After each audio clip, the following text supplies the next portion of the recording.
And we're back with WSJ Lunch Break. Forget gold, it is the gourmet cupcake market that is crashing now. Join us to report on a story that is important to anyone out there with a sweet tooth, myself included, is WSJ's small business reporter, Emily Malpe. Now, cupcakes, they have almost been, to me, seemingly recession-proof, right? I mean, you know, the lines have been out the door at Magnolia Bakery here in New York City all throughout the economic downturn.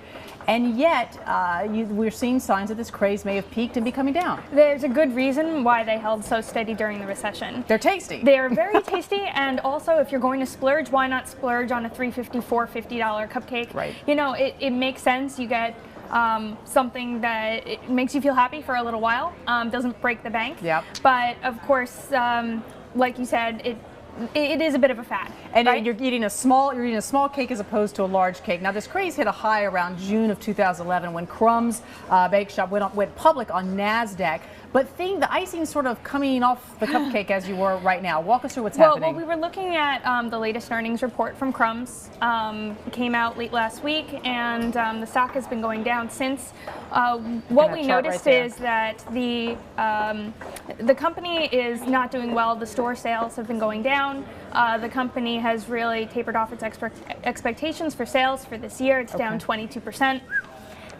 So what we're questioning is whether this is a harbinger of what's happening with the cupcake industry as a whole. Or whether it's unique to them. They opened a lot of stores awfully fast. I mean, the growth trajectory for the number of store openings was pretty steep. I think we even have a chart of that one to bring up. So what they had projected when they went public in 2011 was that they would open 200 stores by 2014. There we go, looking at now that. we're in 2013, and they're at 67 stores. So they tried to grow very fast into some markets that perhaps couldn't quite support their model of this very sort of niche gourmet product. That's such an interesting point. Now, you follow small business day in and day out, and one of the things we know about small businesses, you can't just be a one-note wonder. It's very hard to sustain a business long-term if that's all you've got. Now, certainly they probably sell other things but cupcakes, but at its heart, they're kind of there's only so many things you can do. We've got margarita cupcakes and red velvet cupcakes, and I mean, all these look good to me. Oreo cupcakes, but they're cupcakes, right? Right. And so does at some point the public's fascination just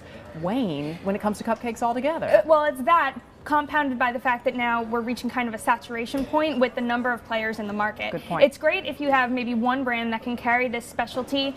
It still makes it special, but now you've got one of these types of specialty cupcake joints at every street corner. They're in train stations, they're in malls.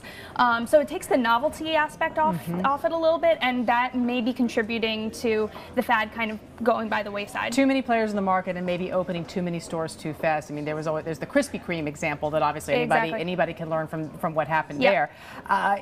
Magnolia Bakery, though, holding its own, doing okay. You say you've been speaking to folks over there. Is this because they just haven't, Emily, opened as many Magnolia Bakeries?